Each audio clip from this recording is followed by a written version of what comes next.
Hello and welcome to this Festival of Debate live stream. My name is Joe Chris and I will be your host for this live stream this evening.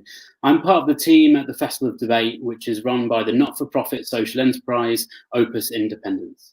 For those of you who might not have come across the Festival of Debate before, it's usually a South Yorkshire-wide programme of physical events co-created by communities to discuss the key political, economic and social issues of the day. Unfortunately, due to the COVID-19 crisis, we had to cancel our normal programme of events, but tonight's stream is part of our brand new Festival of Debate online programme that has been programmed specifically in response to the new reality that we all find ourselves facing. Now, all of our events and live streams are free, but if you'd like to donate to support our work in creating a platform for discussing these issues, that would be massively appreciated. And you can do so by donating via PayPal, which you can find on Facebook or on YouTube or on the Festival of Debate website. Now, tonight's live stream is all about how we can build the economy back better.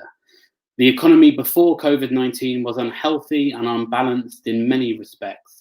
It failed to meet core needs for many of our citizens by valuing economic growth over people's well-being. There were huge levels of inequality, and we were emitting carbon at far too high a level. Radical change is clearly necessary, and there feels like there is a growing consensus that we can't go back to business as normal. Yet we are also possibly facing the greatest recession in living memory, with no one sure about what course our economic recovery might take. The challenge ahead of us is daunting, but luckily tonight we have 4 guests who are going to help us navigate some of these questions. First up, I'd like to welcome Michael Jacobs, who is an economist from the Sheffield Political Economy Research Unit, Sperry, at the University of Sheffield, and he was a former director of the IPPR Commission on Economic Justice and principal author of its 2018 report, Prosperity and Justice, and a former special advisor to Gordon Brown. Hi, Michael. Thank you for joining us. Well, thank you so much for having me. So, Michael, could you tell us a little bit about the problems sort of pre-COVID-19 that we've been having with the economy? Well, you mentioned lots of them there in your introduction. It's hard to remember what the economy was like before lockdown. But if we kind of think of the last decade in the UK, so kind of since the financial crisis, since we started kind of emerging from the financial crisis, it's been a paradoxical decade in many ways, because one of the indicators that measures that, you would normally think would measure the success of an economy, namely its employment levels, have been high. We've had the highest level of numbers of people employed ever. Unemployment has never been as low as the statistics suggest, because there have been a lot of people who haven't been counted in them. But nevertheless, by historical standards, unemployment has been relatively low. And yet that kind of apparent success, often trumpeted by the government, of course, has hidden lots of other problems. One of which, of course, is unemployment, where many of the jobs that have been created over the last decade have not been good jobs. So they've been poorly paid, unskilled or relatively unskilled, in many cases very insecure. So we've seen this extraordinary rise of what we now know as the gig economy, represented, often by the numbers of people, nearly 1 million people on 0 hours contracts, but also people on part-time work who work fewer hours. They don't have as many hours they'd like to work. People who are self-employed, but only kind of notionally self-employed because they're actually working on contract to companies that could otherwise have employed them. And this growth of not very good jobs, let's call them those, has created lots of problems. It's contributed to people's insecurity. It's contributed to high levels of debt because people are consuming at higher levels than their income. It's created a real problem with productivity. So one of the measures that economists would have, is how much do we produce per hour of work? And many of these jobs are very low productivity jobs. So that's one huge problem, I think, in the way our economy has been structured over the last decade. The second one you mentioned, which is that we are not in a sustainable economy. And environmentally, we are still producing far too many greenhouse gas emissions. And our environmental footprint in other ways, in various forms of pollution, we've heard a lot recently about plastics pollution, air pollution, in the way we use resources from all across the world and so on, is not sustainable. And we, as a UK economy, in common with more or less every other developed economy in the world, is living way beyond our environmental needs. The third area that I would want to kind of say is in a sense the kind of underlying problem, which is that we are a low investment economy. We don't invest as much of our GDP as many other developed countries, and it's been flat or even declining over the last decade. Too much of the money that's made in the economy effectively goes into profits rather than into investment, where shareholders have been rewarded. You could argue too much. There have been companies that have rewarded their shareholders much more than they've been investing in new technologies, in good jobs, in training, in the environment. And that investment has been very geographically concentrated in the southeast of England, so it's not been fairly distributed across the country. It's not gone enough into innovation and so on. And I think that suggests that we've in a sense got out of kilter between the role of shareholders, the role of workers, and the role of government in the economy. And too much of the economy has been geared towards the financial sector, towards shareholders, and towards landowners. So much of the money has gone into investment in land or land and property, and not into the productive capacity. And that tells me that there's something wrong with the way we measure all of this, because of course in this period we've had these problems, but we've also had economic growth, and it just reinforces something that I think many of us have realized, that growth is not a very good measure of success. If you've got growth but you've got inequality, you've got poor jobs, you've got lack of environmental sustainability, and you've not got investment going where you need it to generate livelihoods, then it suggests that a growth economy in this form is not the right one, and we shouldn't be measuring success by growth. So there are some really serious problems there in the way the British economy is structured. Excellent. And of course, the COVID-19 crisis has exacerbated a lot of these existing inequalities and created some new ones. What kind of picture of the economy do you think we're looking at in sort of post-lockdown? A very, very serious one, and we've not, I think, in the public debate properly yet understood this or explored this. Unemployment has now already risen very considerably. So in April, there was a 71% jump in claims for unemployment benefits, which has already taken the claimant count to over 2 million. The Bank of England, in its projections of what's likely to happen as this lockdown unfolds, is that unemployment could rise to over 3 million people, 9%.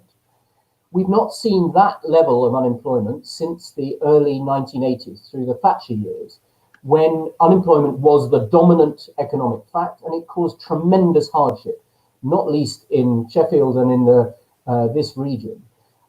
It causes tremendous personal hardship, but it also exacerbates economic inequalities, and it has this, what economists would call a kind of reverse multiplier, a negative multiplier effect, that as people lose their jobs, they lose incomes, they then don't spend money in local shops, local businesses, those become, people are made unemployed from those and so on. And it has a huge long-term effect. And we are heading into, even though we don't know it precisely, numbers of that order of magnitude. And so this is a real crisis developing. And of course, if the government withdraws its support schemes for businesses, for workers, for the self-employed too quickly, as some would argue that it is proposing to do, that will be made worse. But whatever it does, with mass unemployment of that kind, we will need new stimulus measures on top of everything that's already been spent to revive the economy, to employ people, to train people, to bring people back into economic activity.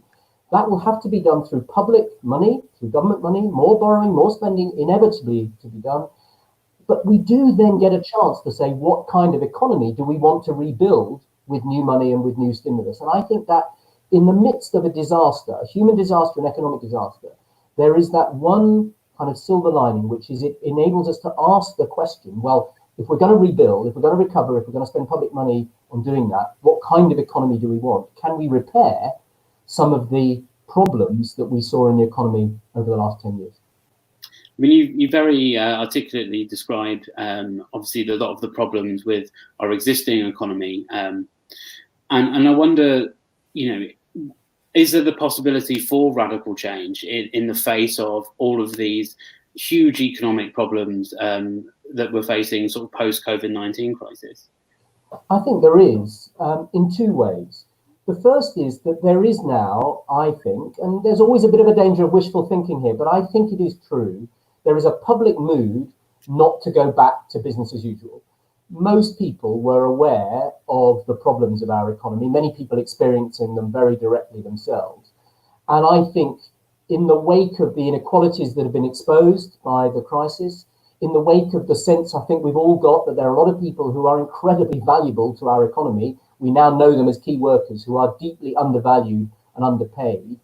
And many of them women, many of them people not born in this country, many working in caring professions that are so undervalued and in other sectors. Many people, I think, will take this as a moment that we should not go back. And so I think there is a public mood to do that. And then there is this opportunity that governments will be forced to spend money, as I say, in countering unemployment, in creating jobs. And then there is that question which has to be asked, which is what kinds of jobs, in what sectors, for what purpose? And I think in that sense, there is an opportunity to use this terrible moment of crisis, of unemployment, of lost incomes, and so on, to ask that question and then to build back better, as people are now referring to it. So this isn't going to be easy by any means, but in some sense, there is an opportunity here to take the country and economy in a new direction. Great, thank you, Michael. And we'll be hearing a little bit more from you a bit later on, but that was the perfect segue to bring in our next guest, who is Kate Pickett, who is a professor, political activist, and co-author of the hugely influential book, The Spirit Level, Why Equality is Better for Everyone. Hi, Kate, thank you for... Hello. Hi, my first question for you is, how do we decide on, what the priorities should be for our local economy going forward? I think the priorities for our local economy aren't that different from what our priorities should be internationally or nationally. We should be thinking about the climate crisis as well as the coronavirus crisis. We should be thinking about the inequality crisis. We should be thinking about social justice. The chance to build back better is a local opportunity, it's a national opportunity, it's an international opportunity. And some things have happened during the coronavirus crisis. For instance, reduction in air pollution, which has helped health promotion for many, many people in many cities across the world. Social solidarity has improved. We've got lots of positives to build on. And so I think, we're at a moment, as Michael said, where we get to think about how we do things differently moving forward, but we also get to think about what the crisis exposes about what has been so wrong in the past. Mm. And if some of our areas of the economy need to grow, does that mean that certain areas of the economy need to shrink, do you think? Well, yeah. If we want to protect the planet, and if we want to reduce problems related to climate change, ozone layer depletion, air pollution, biodiversity loss, land conservation, freshwater stuff, we need to think about doing all of that. But at the same time, we need to be thinking about the social foundations of well-being for whole populations, and that's, health services, education, public services more generally, equity, gender equality, giving political voice to people.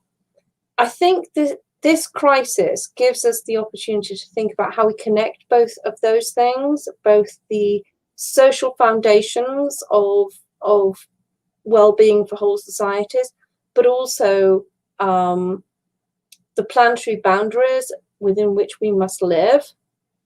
And unlike the global financial crisis a few years ago, where we just went back to business as usual, I think we get a much better opportunity here to think about how do we do things differently. And it is tricky to think about that at different levels. Some things you can only do at international level, some things you can only do locally. But I see an appetite across the world, actually, and at different scales, local, national, international, to do things differently. And how do you think we can, further build that consensus for, for that wide sweeping change? What do you mean by building consensus? Because I see data from surveys, across the UK, across the world, where a vast proportion of people are saying they want things to be different. So the consensus is there. What do you mean by wanting it to be different? I suppose how can we, what are the mechanics of what pressure can we put on, I suppose, both sort of political governance to create change? Do we need to build a wider consensus within our sort of culture, both locally, and also, do we have the political mechanisms open to us at the moment that creates the possibility for that change? I'm not sure, but we need to use all of them, don't we? We need top-down stuff. We need pressure on governments. We need pressure internationally. We need bottom-up stuff. We need grassroots movements. We need petitions. We need protests. Everybody wants something to be different, and we all need to think about how do we act collectively and individually to make those changes. Great. What do you think Michael was talking obviously about a lot of the underlying issues that our economy had pre-COVID-19, and obviously all of the huge additional points of pressure that this crisis is going to be creating on our economy. In terms of looking at the shape of what our economic recovery might look like, do you think there are specific areas that we should be concentrating sort of policy on? Where should be our biggest areas of focus moving forward? Well, I think locally, nationally, internationally, as we think about recovery from this crisis, we do need to be thinking about mitigating the impact on inequalities, thinking about who needs to be most protected, who needs to be helped. That inclusivity, about coming out of lockdown, about which sectors are invested in, which sectors are given attention early on. That's really important. I think it's really important that we support children and young people. Our generation of young people coming out of school, coming out of education right now, it's really tough for them. So we need to think about ways to help them be protected as we come out of this crisis. And I think we need to build on the positive aspects of the lockdown. And that is things like less air pollution. How can we move that forward and promote active travel, more walking, more cycling, more looking after people? How can we protect neighborhood solidarity? How can we look after that? And basically, we also need to just listen to the evidence. I mean, we keep hearing in the UK that we're listening to the science, we're listening to all that. Let's keep doing that. There was a period a few years ago, no, probably only a couple of years ago, where we were being told that the British public had had enough of experts. Well, right now, we really need expertise in public health, epidemiology, social policy, social epidemiology, to help us think about how we move forward. So let's listen to the experts a little bit more than we did in the past few years. Great, thank you, Kate. And again, we'll be coming back to you a little bit later on. But again, that was a really good segue to bring in our next guest, who is Natalie Bennett, who I believe has joined us straight from debate. Indeed, and I'll try and get myself into the centre, at least in terms of camera angles, if nothing else. Lovely to be with you. Great, thank you very much, Natalie. Thank you very much for joining us. So, one of the things we wanted to talk to you about was, are there specific initiatives that have already been launched in other countries or other regions that we can learn on from in terms of thinking about how we can build back better? Well, I think what we've got to do is the sort of question we've got to go back to is absolute fundamentals, which is, what's the economy for? The economy should be there to give us all the basic needs, a decent life. So if we think about that, we can think about things like food, we can think about housing, we can think about decent jobs that people have treated with respect and treated fairly and paid properly. So, in terms of initiatives, in terms of food, I'd point particularly to Manchester, which before the crisis had done a lot of good work with an organisation called the Kindling Trust, which was getting locally grown fruit and vegetables, encouraging small independent growers, new growers, finding land for them, also finding markets for them. So as an interesting alternative to the supermarkets, what we saw was they were supplying food to the universities. And the arrangement was the university said, oh, we need a ton of shallots a year. And the growers said to them, this is how much the shallots cost us to produce with a decent price. And the university then said, we'll take it or we won't take it. No haggling on price, no squeezing down the people who are working so they have to produce more in less time, get paid less. That's the kind of model for food production. So the Kindling Trust is, I think, a great model.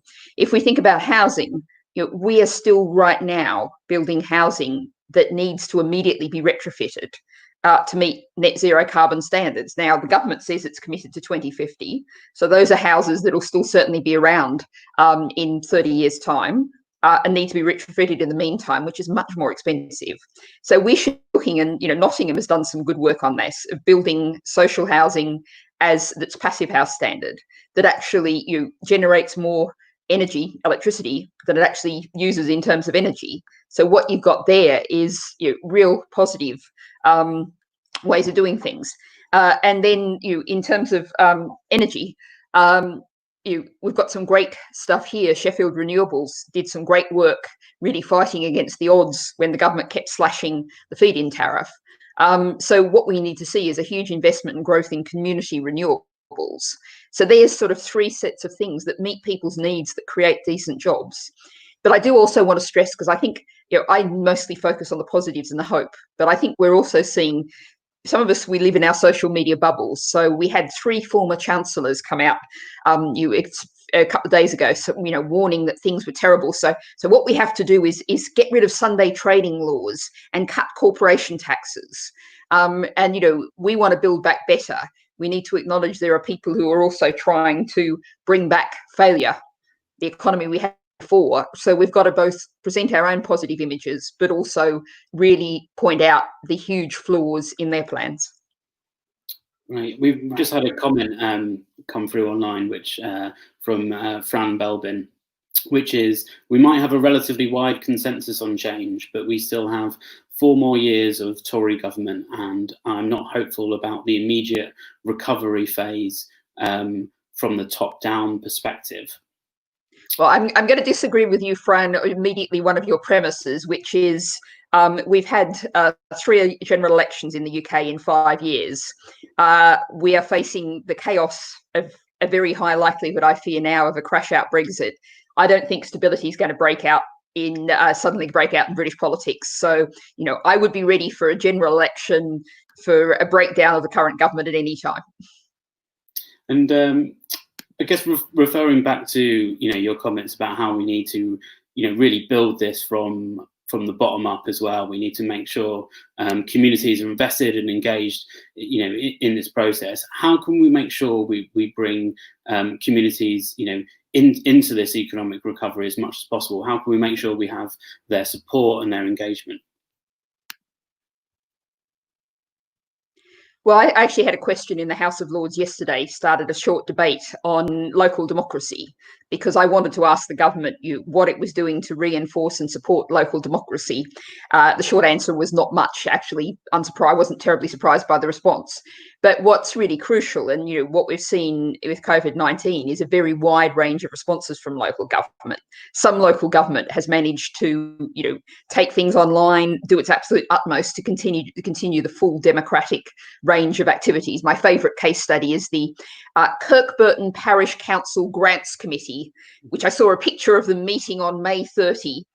Meeting virtually, not a young group of people, but they got their act together and sorted it out and worked it out very early. Whereas, for example, in Sheffield, we saw one planning inquiry in which most of the objectors were not given the opportunity to speak.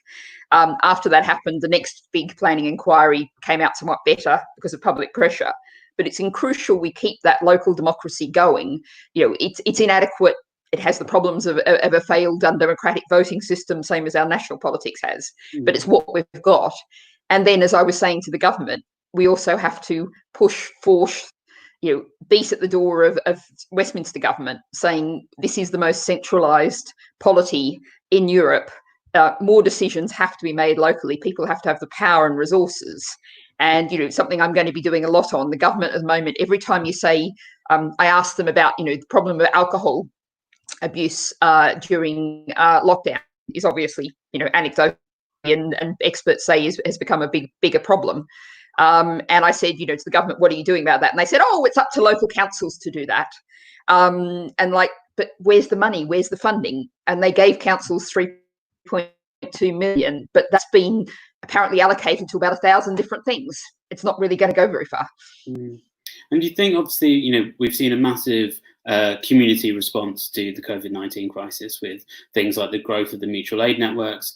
And, do you think possibly all of the community response to the COVID-19 crisis might provide almost a bit of a blueprint or a roadmap of potentially, how to bring communities into this process, or perhaps looking at different forms of local participatory democracy that might present some ways of bringing communities more into the process? I think that's certainly part of it. I mean, one of the things that I'm I suppose, slightly concerned about is it's great that, that was a self-help supporting people's practical needs. It was perhaps in the government's interest to make sure it wasn't seen as in any way political, and it hasn't involved existing political organisations or even existing charities groups that might be campaigning about poverty or inequality or whatever. So there's a real need to link up, I think, the traditional campaigners, people working on those issues, to link them up with those groups and to help politicise those groups, essentially. I also think the other positive thing, and one of my fellow peers asked a question about this, is local citizens' assemblies is a real mechanism. And if we can link the idea of the community self-help groups up with citizens' assemblies, we're going to hear fairly soon, and I'm hearing good reports about it, reports on how the climate assembly went, that, despite COVID, went ahead, was looking at how we tackle the climate emergency. So I think there's something needs to be done to marry up traditional local government, traditional campaigners, self-help groups, and that idea of citizens' assemblies. None of them on their own is the answer. They've all got to come together. Great. Thank you, Natalie. We're going to come back to you again a little bit later on in the show, but we're going to go to our next guest now. I'd like to bring in Felix, who's a representative, senior policy advisor from the Sheffield City Region. Thank you for joining us, Felix. How are you? I'm very well. Thank you for having me. No worries. I just wanted to ask you a question about I guess perhaps priorities for the Sheffield City Region going forward. What are your sort of core priorities that you're looking at in terms of sort of policy at the moment? Thank you very much. So we were at the point where we had developed a draft new economic strategy for the city region. And then obviously with unfortunate timing, this crisis struck. So we're developing a recovery plan, which is entirely focused on helping us think through how we would intervene in the city region to mitigate the effects of this crisis. The research, the evidence tells us that we are facing a crisis that is completely unprecedented in modern times. If the numbers are as they suggest, then at the very minimum, we are looking at least another 40,000 people being unemployed in the city region. Probably a third of businesses going up, being out of business. So we need to be ready to support them. So our focus in the immediate term is really on three things. So on how we support our people who live here, people who work here, how we support our businesses to be viable and to be able to contribute so they can employ people and play their role in their community, and how we support our places. We can see the challenges that, pardon me, the challenges that our town centers are facing at the moment, with a lot of shops being closed, a lot of businesses being closed.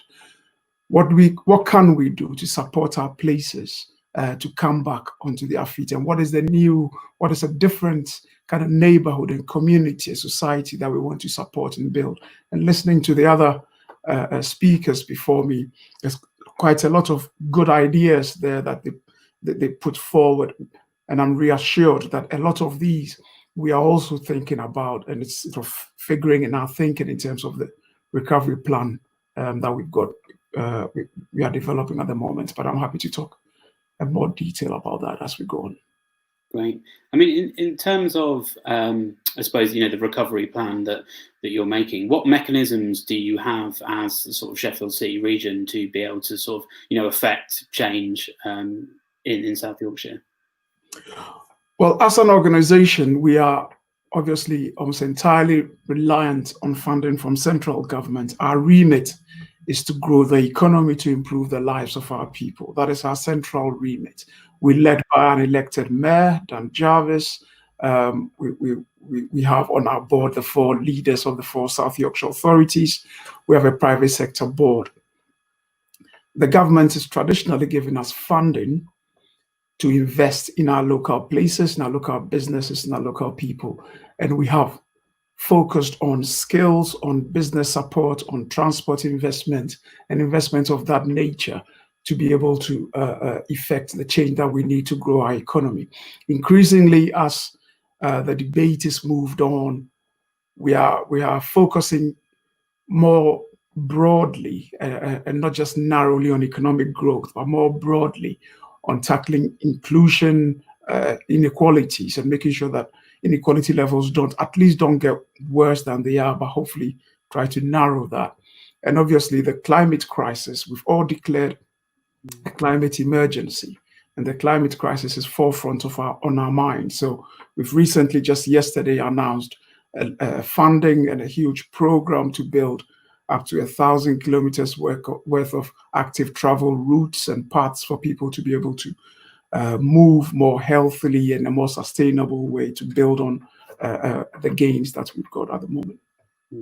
Are there particular areas of sort of South Yorkshire or South Yorkshire economy that you're particularly concerned about at the moment in terms of, in relation to the COVID-19 crisis? We mentioned earlier the particular effect on young people, for example, that this crisis seems to be disproportionately affecting people who are in more insecure employment. Yeah, it's really, really good question that. If we take this in turn, so in terms of people, we are particularly concerned when it comes to young peoples.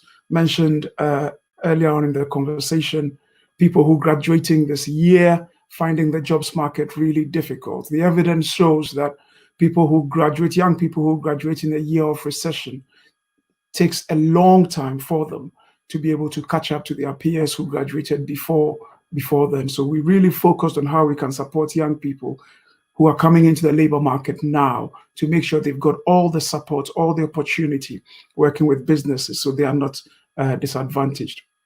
But one thing we are learning through this crisis is that the groups of people who were, let's say, vulnerable or disadvantaged before the crisis, as a result of this crisis, are now even more vulnerable, even more disadvantaged. So we're particularly looking at, ethnic minorities. We're looking at particularly women. The interesting thing about women is that the initial wave of this crisis hit sectors that employed disproportionately or proportionately more women than men. So in leisure, in retail, in non-food retail, in particular in hospitality. These sectors employ a lot of women. So we know that women are particularly at risk when it comes to the economic impact that this crisis will bring. So we focused on that. We focused on disadvantaged people, people who are maybe may have serious barriers when it comes to engaging with the labor market.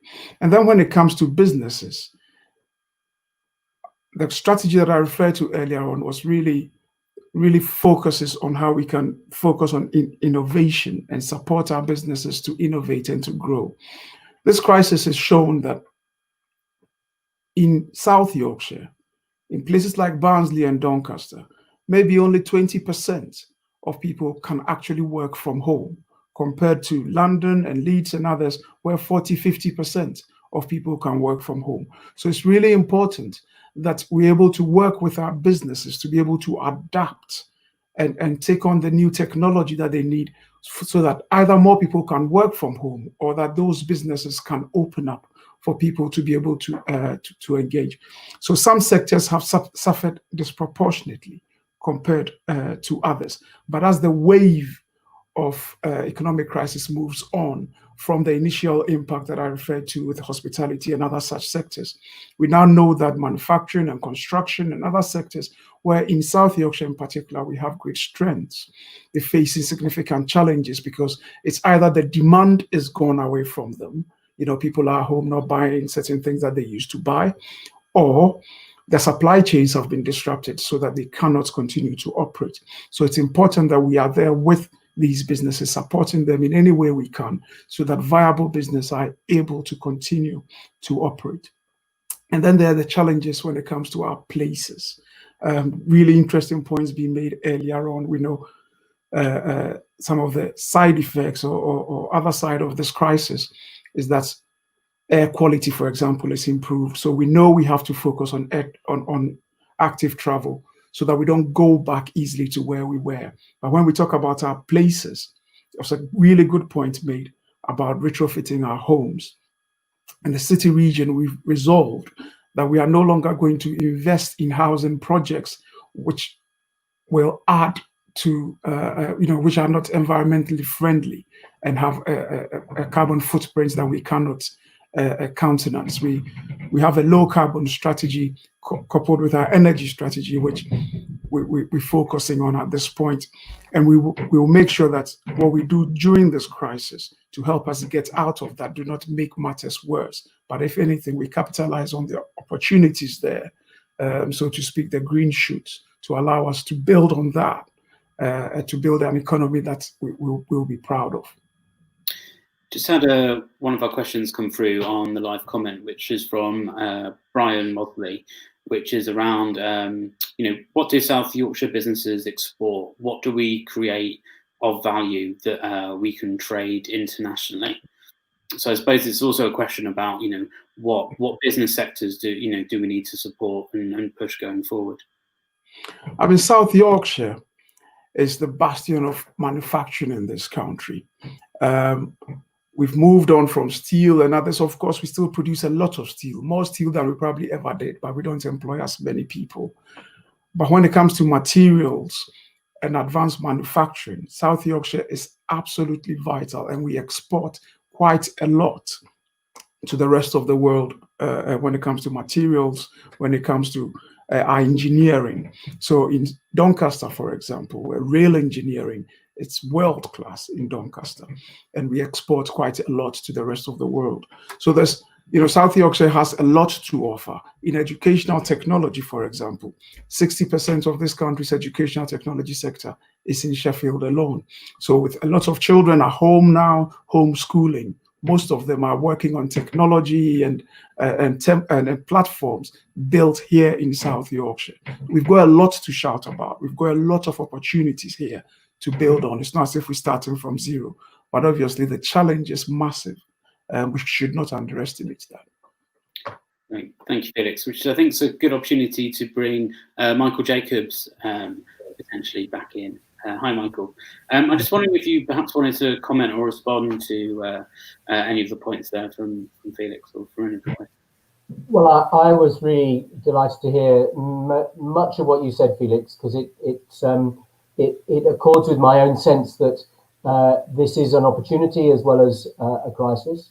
And one would want the local authorities, the city region, and the individual local authorities to be ready, as you say, to build back in a way that repairs some of the problems we've got and that prepares us for the future.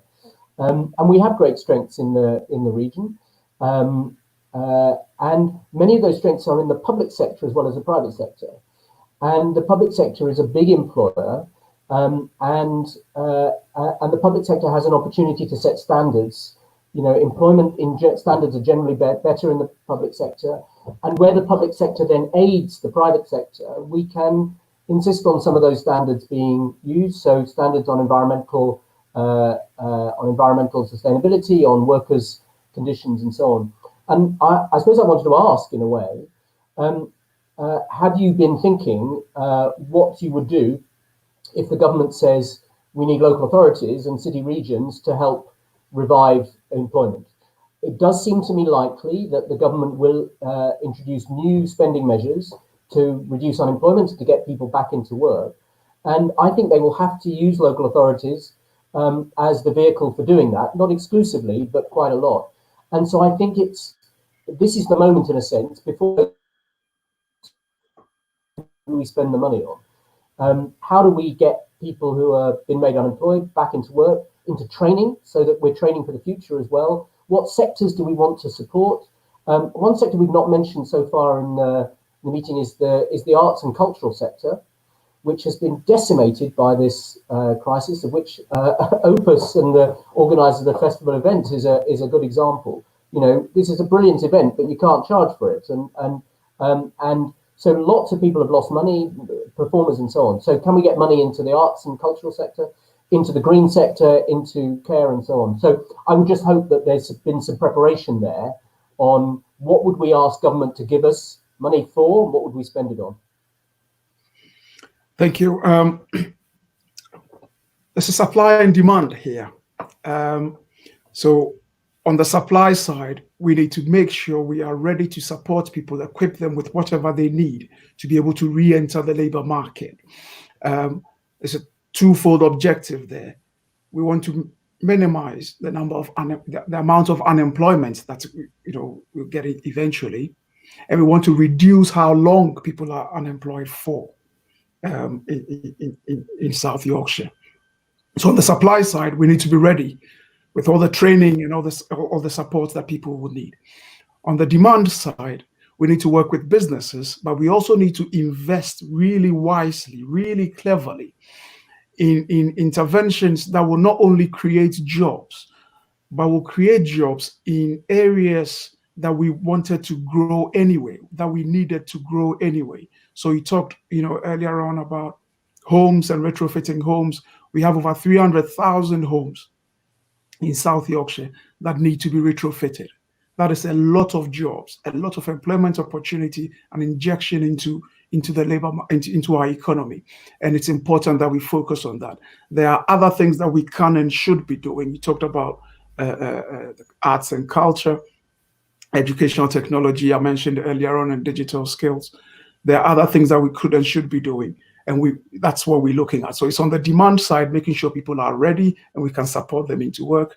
And it's on the supply side, making sure that we are investing to create jobs.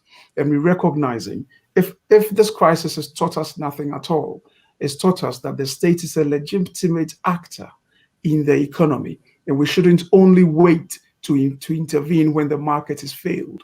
We can actually intervene to make the market, to create the market. And we need to feel bold enough to be able to do that. I'm just going to bring in Natalie now, just to pick up on the comment about arts and culture earlier, because obviously the arts and culture sector has been particularly badly affected by the COVID-19 crisis. And Natalie, I think, do you have a point regarding that? Yeah, I just wanted to say that one of the things I've been trying to promote to the government is the idea that we desperately need investment from the government in that sector.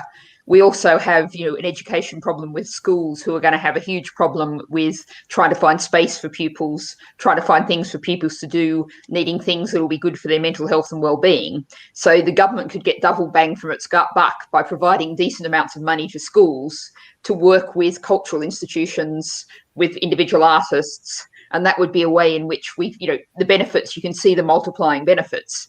And, that doesn't really fit with government ideology, but because they just want to focus on 3 Rs, but that's absolutely not what our education system needs. But if I could just also pick up on the export point, I think there's sometimes a desire to focus on the exports, the sexy stuff, but that relies on international markets, international, often complex supply chains. It relies on lots of the high-end engineering we're talking about. There's things like aeronautics industries, planes, things that are going to be very doubtful for a considerable period of time. We know that people need food, people need housing. And one of the things the government has just sort of come up with yesterday, and can't help but feel it was something they pulled out of a hat because they felt like they needed a nice headline, was an apparent offer that every young person could have an apprenticeship. Now, we have a huge problem with the construction sector. The workforce is aging very fast. But we also have a problem that 60% of manual workers in the construction sector before the crisis were self-employed, mostly fake self-employed effectively. You look at the construction sector in 2019, absolutely tragic figures. A quarter of people working in construction committed suicide. We have to transform that sector. We have to somehow think how we create huge numbers of apprenticeships that lead to good jobs, that lead to a future. But doing that means people need those homes. Those homes need to be retrofitted.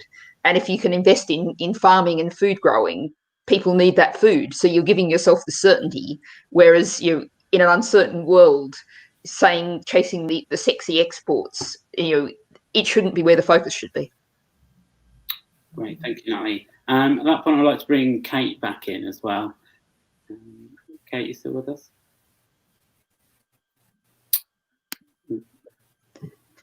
Hi. Hi, Kate. Yeah, great. Thank you for everything you said. I'd like to ask you, how radical do you think Sheffield is going to be as it moves towards coming out of this crisis and moving towards recovery? And also, what do you think about the idea that the British public have had enough of experts, which we were told a couple of years ago? Are we going to listen to them now? I mean, I've got some expertise in social epidemiology. It's not relevant to everything that a city region might want to do, but it's useful. Are regions going to start listening to experts again? Are you going to listen to evidence and experience? How radical are you going to be? How much are you going to listen to new points of view? That's a question to me. How radical are we going to be? We have the appetite to be very radical, but we also live in a real world where we have constraints on what we are able to do. So I had a policy. My job is to interrogate the evidence and try to influence, shape policy, put out strategies, secure funding, and try to invest. But we're faced right now with a very immediate crisis, which we need to think about in terms of how we support people to get back on their feet right now. And jam tomorrow won't work. But we also need to think about, in doing that, how can we be clever so that we're not storing our problems for the future? So there are things that we need to do immediately, which you may not think are radical, supporting people to get back into work and all of that. But we need to be clever in the way we do that, so that the businesses we work with, we need to make sure these are businesses that are paying a living wage. These are businesses that are taking good care of their people and not simply counting, number of jobs, even though they are. A key thing, one thing I'll say now is just before the crisis hit, even in South Yorkshire, which is not known to be the bastion of, economic flourishing economy, we did not necessarily have a jobs problem in South Yorkshire. We had unemployment rates just around 5%, but we had a quality of jobs problem. The quality of the jobs that had been created was not what we were all proud of. So there's no appetite to go back to that situation anymore, where we creating a lot of jobs that people will think actually these jobs lack the quality that we will be proud of. So we have no intention of doing that. But our primary focus remains how we support our people, our businesses, and our places to get back on their feet as quickly as possible. We need to work together as a group. They talked about experts. I mean, I live with data and work with experts, and so I love all of that. It's all fantastic. It's how we make it work in the real world. That is the challenge that we face. How do we make that with the limited resources that we've got? How do we make that work in the real world so that we can alleviate particularly the suffering that people in work, poverty, and others are facing at the moment? Now they don't even have those jobs. When we talk about schools, we have huge challenges now, where even though a lot of schools, I've got 2 13-year-olds, they are home doing homeschooling, all of that. They are in a more privileged situation where, they've got their computers in their rooms, they can do that. There are many others who don't have that. There are many homes where children have to share computers or don't have that, don't have a stable internet. So it's important for us, if this status quo is going to continue, that we are there to support our schools, not just apprentices, and all that's important. Support our schools to be able to provide the education that children need at this time when they are home. So we need to work at various levels, and we need to work together with our politicians and social activists and our experts, as you call them, to be able to fashion not just the vision, but the investment programs that will make a difference in South Yorkshire. It shouldn't happen again that South Yorkshire is the first to go into a recession and the last to come out. One thing you mentioned, education, which we haven't touched upon yet, is universities and international students, their effect, on the local economy. Natalie, I know you have perhaps some thoughts to share on this. Well, I just am very aware that I've had on good authority that the Russell Group universities are looking at potentially planning for 60 to 80% drop in international students next year. Now, I think, as with many things, we're in a situation where we just don't know, but we need to think about this. And I'm really gravely concerned about, what impact that would have economically in Sheffield. And we think of all of the, so many academics on 0 hours contracts, it could be really totally dumped in it, basically. And I don't have any magic answer for that, except one of the things that I'd like to see is we should be looking for more home students. We should particularly, I think, and I'd like to see the universities doing a lot more to really try and get more local students, whether, traditional age or mature age. Really look to fill some of those classes up with local students, and that might require extra support, people coming in from non-traditional backgrounds. But I haven't heard any reports of that happening. I'd love to know that it is. I'm just going to bring in a couple more audience questions. We've only got a few minutes left now, so I'll just try and get through one or two of them and maybe ask Michael and Kate to respond to this one. This one's come from Ruth Hubbard. And she said, I'm sure there will be lots of good suggestions, but how should we think about power here? It seems to me to be a crucial issue. We are losing the everywhere in terms of sharing power and democracy. Michael, I wondered if you had any thoughts on responding to that question. So as a kind of general statement about the way in which the economy has developed over the last decades, probably more, several decades. I think that is very insightful. I think power has shifted upwards in the economy. Workers, people who are employed, have fewer rights than they used to. and they have weaker unions, and in many cases they don't have trade unions at all anymore. Many sectors barely unionized at all, and that is basically an impact on power, because what a trade union is a way of workers together exercising some bargaining power in their workplaces. And that's a really striking feature of the last 40 years, the decline in trade unions. I think it's also true that power has leached away from local authorities. And so on. And so that's been a leaching away of power effectively to Westminster, and so on. So I think that's a really helpful way of thinking about things. But then it also speaks to the kind of solutions here, which is that we need to give power back to people and to make people feel empowered. And I suppose what I would want to add to the expertise point is the power of the public. If it is true, and I do believe it's true, that people don't want to go back, they want to build back better, then that has to be. Oh, sorry, Michael. I think we've lost you there. The internet connection seems to have failed us a bit there. I'm just going to ask one more question to you, Kate, which has come from Sean Ashton, which is, should Sheffield City Region consider a donut economy? Absolutely. I don't know if most of our listeners will know what the donut economy is, but it's basically a big circle, and there's a inner layer where we have a safe and just space for humanity.